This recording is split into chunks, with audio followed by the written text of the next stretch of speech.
O vice-presidente executivo da FISESP, Ricardo Berkenstadt, visitou lugares importantes da história judaica em Portugal com uma pequena comitiva. Ele conversou com a nossa repórter Priscila Celino sobre esta viagem e as suas impressões. Confira! Olá!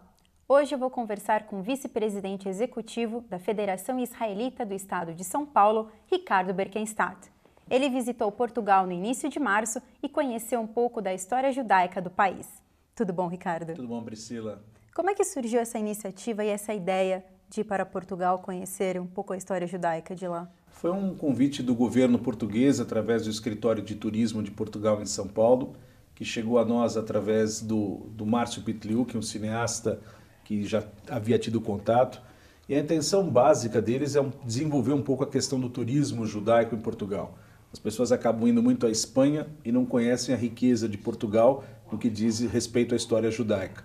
Então o convite veio em cima da hora e nós acabamos indo a Portugal passar uma semana e foi realmente uma viagem muito boa e muito proveitosa. Mais ou menos quantas pessoas fizeram essa viagem junto com você? Nós estávamos em 5 apenas, era uma coisa bem tailor-made, né? Feita em especial para nós. Fomos excelentemente bem tratados, uma viagem realmente com um guia muito bom, quer dizer, 5 pessoas deu para aproveitar muito e conhecer bastante da história judaica do país. Então, Ricardo, você acredita que essa história judaica de Portugal é pouco divulgada? Eu acho que em termos de turismo, sim. Existem historiadores como a professora Anita Nowinski que tem uma série de livros e tratados sobre isso.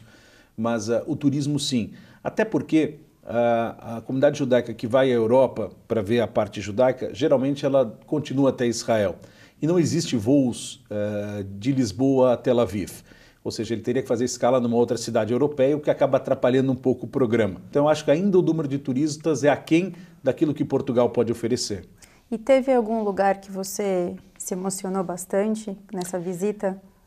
Olha, diferentemente da Polônia, onde também estive, onde a história judaica é mais recente, Portugal a gente está falando de mais de 500 anos de história. Ou seja, você precisa ter um pouco de criatividade também para imaginar o que era aquele lugar há 500 e poucos anos atrás. Agora, existem 2 cidades que realmente são bem interessantes. Uma é Belmonte, que fica no norte de Portugal. Belmonte é uma das cidades que tem mais história da época. E ainda existe uma comunidade local, 150, 160 pessoas, que seguiram a tradição judaica desde 1400 e alguma coisa até hoje. E até hoje eles têm a sinagoga, eu tive a oportunidade de ir à sinagoga, passar um Shabat, eles rezam tudo direitinho. Existe uma outra menor ainda, chama Castelo de Vide, que fica na Serra da Estrela, lá em Portugal. E é uma cidade que em 1400 e alguma coisa tinha 60% da sua população judaica. Pessoal que fugiu de Portugal quando da expulsão e veio para essa cidade de Castelo de Vide. E o que é interessante nessa cidade, além, óbvio, das marcas judaicas da ocasião, é que existem alguns costumes que eles levam até hoje. Então, por exemplo, na Páscoa cristã, que foi agora, a população se reúne à frente da igreja, na praça central da cidade, cada um leva um cordeiro, uma ovelha, e faz o sacrifício da ovelha em frente à igreja, ou seja, o cordeiro pascal, o sacrifício do cordeiro pascal. Então, existem determinadas tradições que nem eles sabem por que isso continuou, mas que a coisa segue.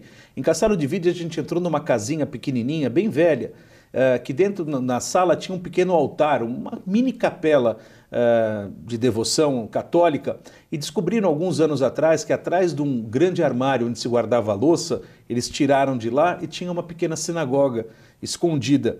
Arqueólogos israelenses foram lá e comprovaram a autenticidade disso.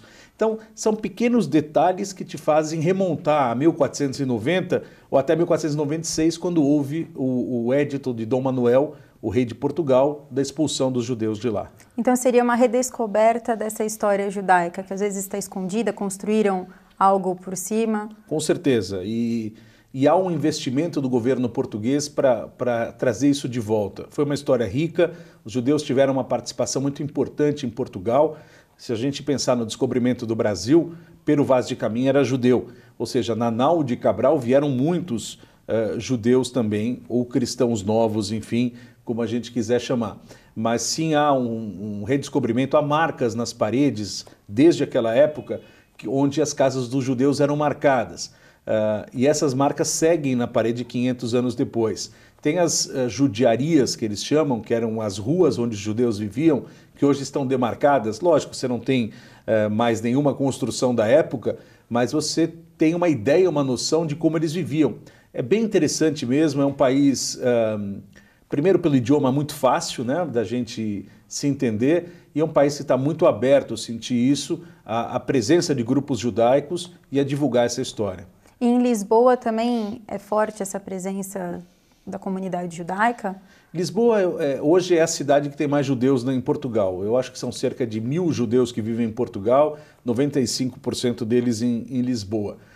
Eu estive na sinagoga, inclusive o diretor executivo da comunidade judaica em Lisboa é um brasileiro, o Marcos Priest, estudou comigo no Renascença, trabalhou na Federação de São Paulo antes de já estar 10 anos em Portugal, e hoje é uma comunidade organizada para o tamanho deles. Tem a sinagoga, eles têm uma pequena escola, eles têm um clube, ou seja, uma comunidade que se organizou em torno deste marco judaico. Lisboa não tinha tanta presença judaica do passado, era mais nessas cidadezinhas fronteiriças à Espanha, onde o pessoal fugiu da Espanha para Portugal, mas é onde tem a presença judaica nos dias de hoje. E você tem alguma mensagem para a comunidade judaica aqui de São Paulo, do Brasil, sobre essa viagem?